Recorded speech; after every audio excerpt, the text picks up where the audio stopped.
Oh ya, sahabat-sahabat Garuda fan, tentunya ada sesuatu yang sangat menarik dan tentunya sangat lucu sekali. Kenapa sosok dari pengamat Agnem Pandit yang melontarkan statement dan juga narasinya di salah satu TV swasta yang tanpa sadar langsung mengeluarkan ini dan itu bla bla dan segala macam, kok tiba-tiba membuat klarifikasi. Ini ada apa? Ini kan lucu sekali. Sahabat-sahabat Garuda, mari kita simak komentar dan klarifikasi yang lucu ini. Coba kita dengerin nih. Nah, banyak yang salah sangka, salah mendefinisikan, salah menafsirkan kata hoki atau keberuntungan yang saya sampaikan saat membahas keberhasilan timnas Indonesia bersama Sintayong. Semua orang berpikir hoki dengan konotasi negatif, hasil tanpa kerja keras, leyeh-leyeh dapat door prize, atau kejatuhan durian runtuh. Sungguh naif definisi itu. Padahal hoki atau keberuntungan itu adalah anugerah istimewa yang hanya diberikan kepada orang-orang istimewa. Hoki dalam Kamus Besar Bahasa Indonesia adalah nasib atau keberuntungan. Beruntung sendiri dimaknai kemujuran dan keberhasilan. Dalam perspektif Islam, hoki atau keberuntungan berasal dari lafaz falaha atau al-falah dengan variasi bentuk yang berbeda. Dalam Al-Quran disebutkan sebanyak 40 kali atau 40 ayat. Menurut Ahmad Mustafa Al-Marogi dalam tafsir Al-Marogi, al-falah atau keberuntungan. Akmal dok, yang tiba-tiba klarifikasi.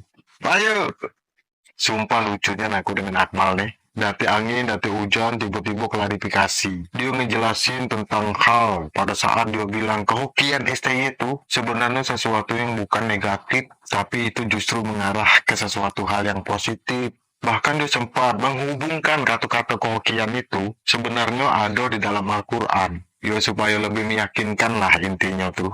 Tapi di sini supporter Indonesia sama sekali tidak ada bengak, Jok. Bahkan nenek-nenek pikun pun tahu bahwa apa yang dia bilang di acara TV One tuh itu semuanya memang betul mengarah ke negatif. Kenapa aku bilang gitu? Karena kemarin sedikit pun dari mulut Akmal nih sama sekali tidak ada kebaikan STY ini dia omongin. Bahkan ketika ditanya setuju tidak tahu STY, dia nih malah ngomong mutar-mutar kemana-mana entah. Tapi ujung-ujungnya apa? Dia setuju STY. Dia bilang semua hasil pertandingan di bawah kepemimpinan STY itu semuanya adalah hoki. Dia sama sekali tidak ada balance. Cuma kejelekan STY baik yang dia paparkan. Dan wajar kalau kami supporter Indonesia menganggap bahwa itu adalah sesuatu yang negatif. Dan di sini yang harus kau tahu, Akmal, kami tidak butuh klarifikasi kau. Ngapa tiba-tiba kau klarifikasi? Ngapa tiba-tiba kau jadi kayak Justin? Dati angin, dati hujan, klarifikasi kau. Apa jangan-jangan ada hacker yang nyerang kau dah? Terus dia ngancam bakal ngebuka kebusukan kau. Kau takut ya malah? Nah ini buat Justin yang kemarin juga klarifikasi. Video klarifikasi kau tuh Justin secara tidak langsung nunjukin kebengahan kau yang sebenarnya. Kau nunjukin bahwasannya kau tuh sebenarnya orang busuk. Kau udah mau bahas lagi STY. Apa gitu? Kau bilang kau takut keluarga kau diserang. Woi Justin, kalau aku jadi kau, aku tidak bakalan takut. Aku pasti bakal ngelaporin orang yang nyerang aku tuh. Apalagi kalau dia ini sudah nyerang keluarga aku. Pasti aku bakalan bertindak. Bukannya malah buat video klarifikasi. Dan gak mau ngebahas STY lagi. Aku laporin orang tuh. Dan di sini dengan video klarifikasi yang kau buat, aku malah jadi paham. Dan malah nebak-nebak. Apa jangan-jangan kau takut gak kartu Askon itu buka? Makanya di sini kau ini sama sekali tidak berani ngelaporin orang yang nyerang kau tuh. Yakin dan percayalah dengan aku, dalam waktu dekat, kita bakalan nengok video klarifikasi selanjutnya. Dari siapa? Tebak dewek lah ya siapa manusia selanjutnya nih. Aku kasih inisialnya lah. Inisialnya T. Nah, pesan buat para supporter Indonesia. Mulai sekarang jangan percaya lagi dengan pundit-pundit sepak bola Indonesia yang bukan dari pemain ataupun pelatih. Siapapun itu. Bung Binder kah? Bung Toel kah? Akmal kah? Siapapun itu. Pengamat yang bukan berlatar belakang pemain sepak bola, jangan sampai kau percaya. Ingat, kalau kamu percaya dengan orang-orang itu, sama baik kamu percaya dengan omongan ikan yang lagi ngebahas cara manjat batang kelapo. Paham nggak? Tapi kalau itu yang ngomong pemain sepak bola Indonesia, pelatih ataupun mantan pemain, dan juga mantan pelatih, itu baru wajib kita percaya. Bahkan kita harus percaya dengan apa yang diomongin oleh Fahri Husaini. Sekalipun apa yang diomongin dia ini ngeyel, ataupun sama sekali tidak bagus, kita harus percaya. Tapi yo, kita harus ingat, sesuatu yang menurut kita tidak bagus adalah sesuatu yang wajib-wajib kita tolak. Kita boleh percaya dengan omongan dia, tapi kita juga berhak untuk menolaknya. Begitupun pula dengan Bung Binder.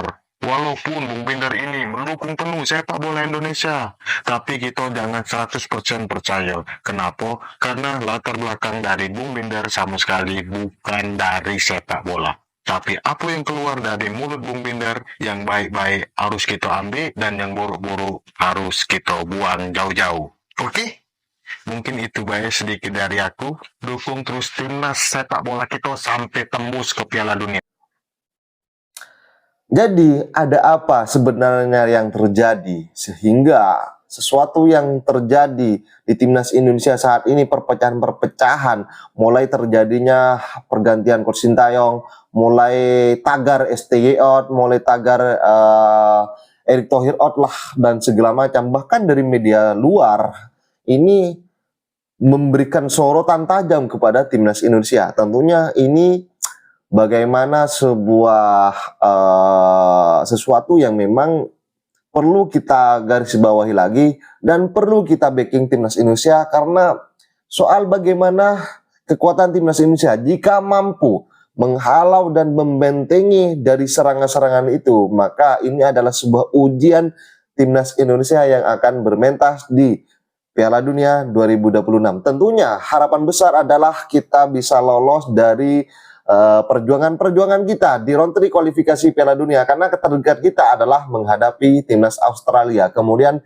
kita kembali ke kandang yaitu melawan Bahrain dan juga Cina, kemudian kita tandang ke Jepang. Sahabat-sahabat Garuda, biar gak salah paham, mari kita simak bersama dan tanggapan kalian silakan ditulis di kolom komentar.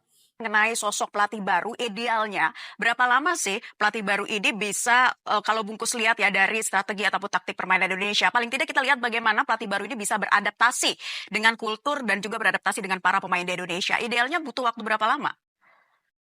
Jadi bukan soal berapa hari, bukan soal berapa minggu, bukan soal berapa bulan ya. Karena tim nasional itu kan berbeda dengan klub. Kalau klub itu ukurannya jelas, dia menangani klub tuh hari ke hari. Kalau tim nasional itu kan belum tentu dalam sebulan pelatih itu bisa bertemu dengan pemainnya. Kalau nggak ada eventnya, pelatih nggak bisa ketemu dengan pemainnya. Sekarang pelatih baru yang disiapkan untuk pertandingan nanti kualifikasi Piala Dunia, lanjutannya bulan Maret. Dari sekarang ke Maret itu pelatih nggak punya waktu untuk bertemu. Karena pemain bermain untuk klubnya masing-masing, apalagi yang di Eropa jadwalnya sedang bergulir. Jadi baru akan bertemu dengan pemainnya nanti bulan Maret menjelang pertandingan kualifikasi. Nah, walaupun pelatih punya waktu 2 bulan dari sekarang, tapi kesempatan bertemu dengan pemain ya nanti bulan Maret. Kesempatan berkomunikasi, kesempatan menjelaskan konsep bermainnya, kesempatan dia memahami pemain-pemain yang dia pilih, kesempatan melihat kelebihan kekurangan masing-masing pemain, yaitu nanti baru kelihatan sesudah dia bertemu dengan pemainnya bulan Maret nanti. Itulah persoalan tim nasional yang berbeda dengan klub ya. Dan ini akan menjadi tantangan bagi pelatih baru. Waktunya sangat terbatas, sementara beban yang dia harus tanggung, target yang harus dia selesaikan itu sangat tinggi. Masyarakat Indonesia sangat berharap kita lolos ke Piala Dunia, dan sekarang kita di posisi di mana kita masih punya peluang untuk lolos itu dengan cara itu tadi, menang 2 kali lawan Bahrain, lawan China, tampil bagus lawan Australia, minimal bisa meraih imbang, dan mudah-mudahan lawan Jepang pun bisa meraih poin. Itu bukan tantangan yang mudah bagi pelatih baru nanti. Baik. Hal yang perlu diadaptasi oleh pelatih berikutnya kalau kita melihat dari karakter positif yang dimiliki Sintayong selama ini apa, Bungkus? Iya, selama ini kita sudah melihat tim nasional ini memiliki kedisiplinan yang tinggi ya, memiliki etos kerja, fighting spirit di lapangan yang cukup baik, yang membuat tim ini meskipun posisinya underdog, ketika melawan tim-tim kuat itu mampu menunjukkan perlawanan yang akhirnya bisa membuahkan hasil cukup baik. Kita lihat bagaimana kita berjuang begitu luar biasa pemain-pemain kita menghadapi Australia, ketika kita mampu menahan imbang, ketika kita mampu mengalahkan Arab Saudi yang secara peringkat jauh di atas kita, yang secara prestasi di level Asia juga jauh di atas kita. Itu adalah etos kerja ya, itu adalah fighting spirit, itu adalah kedisiplinan, mentalitas yang menurut saya berhasil dibangun oleh Sintayong dan jajaran pelatihnya, bukan hanya Sintayong tentunya, termasuk pelatih-pelatih yang mendampingi dia, Coach Nova dan lain sebagainya, yang selama ini ditularkan ke pemain, membuat pemain lebih percaya diri untuk menghadapi lawan-lawan yang secara peringkat jauh di atas mereka. Nah, ini yang harus dijaga oleh pelatih baru nanti. agar spirit ini, fighting spirit, mentalitas ini, mentalitas tidak pernah menyerah, mentalitas pantang menyerah, harus dipertahankan supaya bisa jadi modal untuk mengarungi sisa 4 laga. Bagi saya sekarang ini fokusnya adalah bagaimana kita bersatu dalam keadaan yang mungkin kita berbeda pandangan untuk menjaga agar peluang kita lolos ke Piala Dunia ini tetap terpelihara. Baik, Bungkus, kita kembali melanjutkan perbincangan. Kita menyimak apa yang tadi disampaikan oleh Pak Erick Thohir yang membocorkan bahwa pelatihnya dari Eropa, bahkan Belanda. Ya, bahkan sudah ada bocoran dari Belanda. Nah, apakah ini digadang-gadang mantan striker timnas Belanda, Patrick Kluivert? Atau seperti apa Anda melihat karakter dari pelatih Eropa sih nantinya? Iya, nama-nama dari Belanda itu memang sudah beredar sejak 2-3 pekan yang lalu ya. Ada Patrick Kluivert, bahkan ada Van Gaal, juga ada bahkan Erik ten Hag yang baru diberhentikan oleh MU. Cukup banyak memang ya. Dan saya pikir wajar secara secara kultur pelatih dari Belanda mendapatkan kesempatan lebih lebih besar, karena sebagian besar pemain kita kan bermain di Liga Belanda ya. Pemain-pemain yang sekarang bermain di tim nasional itu banyak yang bermain di Belanda. Ada Tom Haye, ada Miss Hilher, ada banyak nama lagi yang main di Liga Belanda. Tentu pelatih dari Belanda akan lebih cepat beradaptasi dibanding pelatih yang kulturnya berbeda ya. Soal kultur ini juga penting ya, karena tidak semua pelatih, meskipun pelatih hebat, ketika dia menangani tim yang berbeda kultur, itu dengan mudah bisa beradaptasi. Kita sudah melihat contohnya Roberto Mancini ya, pelatih hebat dari Italia, dan juga kesulitan membangun sepak bola Arab Saudi. Karena dengan adanya kesamaan kultur tentu memudahkan, kalau itu benar Clifford ya, untuk lebih mudah beradaptasi dengan tim nasional Indonesia. Tapi sekali lagi seperti yang saya tegaskan tadi, kesamaan latar belakang bukan satu-satunya alasan yang membuat seorang pelatih bisa sukses. Sama sekali bukan. Dan ini akan menjadi tantangan besar tentunya bagi pelatih baru nanti untuk membuktikan bahwa kesamaan latar belakang yang dia punya itu membawa manfaat dalam tugasnya menangani timnas Indonesia. Baik, Bungkus, jadi apa yang perlu dikejar dengan keterbatasan waktu yang singkat untuk bisa menghadapi kualifikasi Piala Dunia bulan Maret ini? Iya, yang pertama saya berharap pelatih baru nanti banyak berkomunikasi dengan jajaran pelatih yang saat ini sudah menangani tim nasional ya. Kan dari jajaran pelatih yang sekarang ini kan cukup banyak yang punya pengalaman bersinggungan dengan Sintayong selama 4 tahunan ya. Ada Coach Nova dan pelatih-pelatih yang lain, termasuk Coach Indra Safri. Harus banyak berkomunikasi dengan Coach Indra Safri untuk memudahkan dia memahami tim nasional Indonesia, memahami sepak bola Indonesia, memahami sepak bola Asia secara keseluruhan. Karena yang akan dihadapi nanti kan bukan soal bagaimana menangani timnas Indonesia, tapi juga bersaing dengan tim-tim lain dari benua Asia, Bahrain, Australia. Nah, ini bagi dia penting untuk paham sepak bola Asia secara keseluruhan, sehingga nantinya dia bisa memetakan dengan jelas apa yang dibutuhkan oleh tim nasional Indonesia, apa yang harus dilakukan untuk membuat tim ini mampu tetap bersaing, bahkan lebih mampu bersaing, dan akhirnya bisa lolos ke Piala Dunia. Jadi sekali lagi saya ingin menekankan bahwa kita berbeda pendapat tentang pemecatan Sintayong, tapi jangan sampai kita tidak memiliki kesamaan tekad yang sama untuk mendukung tim nasional Indonesia lolos ke Piala Dunia. Perbedaan pendapat dengan tentang Sintayong ini akan tetap menjadi menjadi polemik yang mungkin akan cukup lama berlangsung dalam sepak bola Indonesia. Tapi tekad kita dalam memberi dukungan, mendoakan timnas lolos ke Piala Dunia itu jangan sampai berbeda, jangan sampai berkurang. Kita tetap fokus mendukung timnas Indonesia lolos ke Piala Dunia. Baik, Bungkus, ini walaupun belum disebutkan secara gamblang ya oleh Erick Thohir siapa sosok pelatih pengganti, namun kalau dari para pengamat dengan kandidat kuatnya ini kira-kira siapa nih, Bungkus? Ya, saya sudah menyebut 3 nama tadi ya. Ada Kluivert, ada Van Gaal, juga ada Erik ten Hag ya. Sebetulnya di Indonesia juga ada pelatih Belanda yang lain ya. Ada pelatih yang sekarang menangani Dewa United, Rekering, ada pelatih yang menangani Borneo, ada Vistra. Jadi sebetulnya tidak mustahil juga pelatihnya itu dari pelatih lokal, dari pelatih Belanda yang sekarang sudah ada di Indonesia menangani tim lokal. Karena itu juga akan jauh lebih membantu kalau dia sudah paham sepak bola Indonesia. Tapi bagi saya, terlepas dari siapapun pelatihnya, saya pikir yang terpenting adalah timnya sendiri, timnas Indonesia sendiri harus melupakan persoalan ini ya. Pemain harus tetap fokus terhadap perjuangan menuju Piala Dunia. Jangan pemain-pemain kita terganggu oleh isu pemberhentian pelatih mereka, dan tetap fokus memberikan yang terbaik untuk timnasnya itu sendiri. Jadi urusan pergantian pelatih itu urusan manajemen ya, urusan federasi. Pemain tetap fokus ke Piala Dunia. Supporter juga saya berharap bisa tetap fokus. Mari kita mari kita singkirkan sementara tidak sepakatan kita soal pergantian ini, dan kita tetap fokus membantu mendukung tim nasional ke Piala Dunia.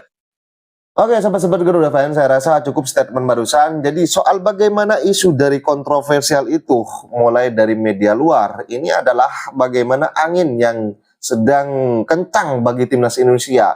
Semoga timnas Indonesia akan kuat dan juga bagaimana kepemimpinan dari Bapak Erick Thohir saat ini, tentunya harapan besar tidak mudah tergoyah. Sahabat-sahabat Garuda, saya rasa cukup statement kali ini. Jadi bagaimana tanggapan kalian? Silahkan ditulis di kolom komentar dan jangan lupa like dan subscribe channel ini agar kalian tidak ketinggalan informasi penting khususnya timnas Indonesia. Bersama Bapak Erick Thohir, timnas Garuda Jaya. Bersama saya, salam olahraga.